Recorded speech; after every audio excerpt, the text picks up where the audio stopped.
Another season, another Mappa anime, and this is Hell's Paradise.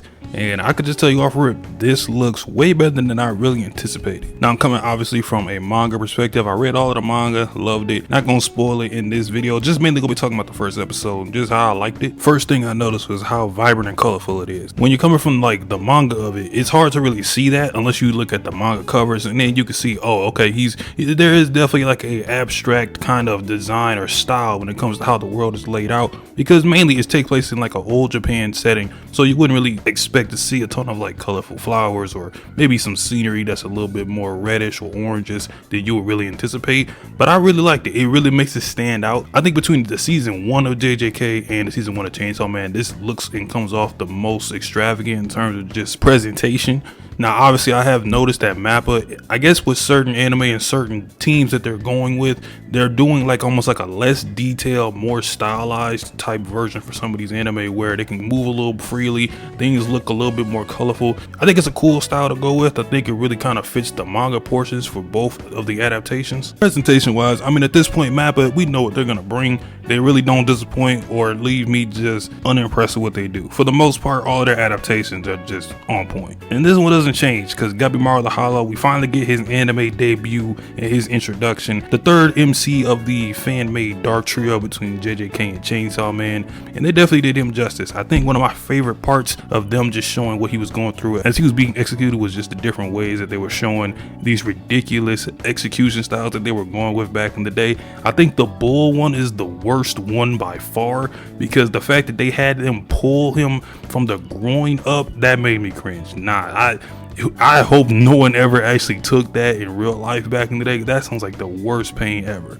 But they couldn't burn him, they couldn't cut him, they just couldn't do anything. It's almost like he was refusing death, but he's saying that he wants to be killed. So it's kind of like a contradiction. That's like, okay, so why won't he die? He seems like a regular person. It's just, is he super durable? Like, why won't he just be killed?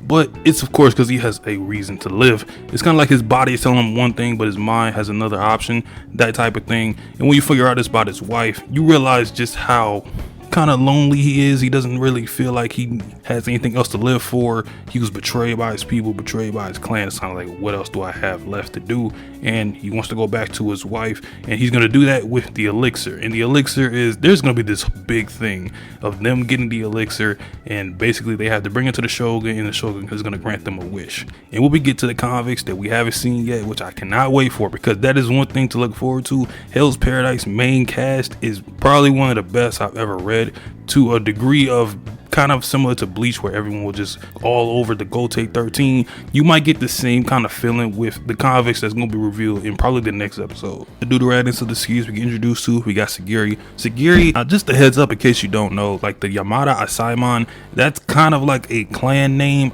You could just kind of ignore it. Once you see it, you'll realize like, okay, this character is important. But for the most part, you just got to go for their regular names, because if you try to remember the full one, you're probably going to be lost. But Sagiri is an Asaimon, basically an executioner for the prisoners and the convicts that they have that's on death row. And they're more so, they are looked at as executioners, but they're also fighters. Like, they're more so swordsmen than just people who are there to kill somebody. So they can fight, they have techniques, they're very strong. As Gabimaru sensed how dangerous he was in their little pre-execution sprawl as he was trying to move away, and he felt danger. He felt like he was about to die just going up against her.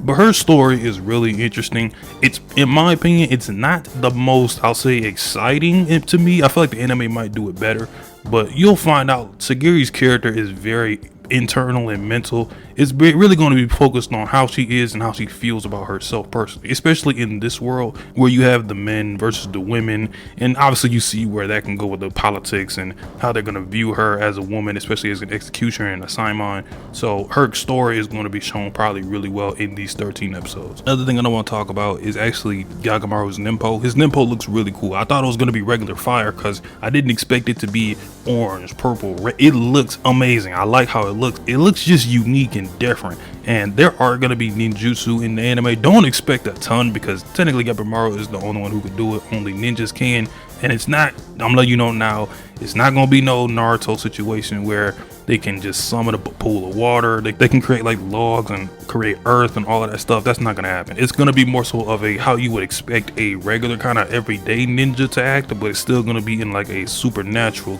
kind of way. And for a first episode, I think they did really good. I give this like a 9 out of 10 because the first chapter of Hell's Paradise, a lot of people will say like it's one of the best parts of Hell's Paradise just because of how good it's executed. And I think they definitely went above and beyond for it. I think it was even like a little bit of added content mixed in there. But definitely Mappa did their thing. Kind of surprised that it's only 13 episodes. I thought it was going to be 24, but I mean 13 is probably the best way they can go with. I don't think they were ready for another 24 episode season, so that's probably what they're going with. I don't exactly remember where they could possibly lead off because I'm going to actually read along with the anime. But regardless, we got a lot to look forward to. I really can't wait until they show my guys. I'm looking for a certain bandit king and a guy who wants to make his name a legend. So next episode, anticipating them to go on the island, show these characters off. And then we're going to be looking for the elixir that's going to be fixing this plant disease that's just roaming around. I really can't wait for people to see what they do with it because I think the core concept of the plant disease is really well done. And you could definitely see the horror aspect, and I think they did a really good job of doing it. So I'm going to be doing Hell's Paradise content more so like every other episode. I'll kind of choose which ones I want to. I'll do the second episode. I don't know if I'm going to do 3 and then 4 like that. I kind of just pick certain ones I want to do. Then expect some manga content kind of sprinkled in there from time to time as well. Leave a like, subscribe. I'll y'all in the next one. Peace. ようこそ逆さまの世界へ。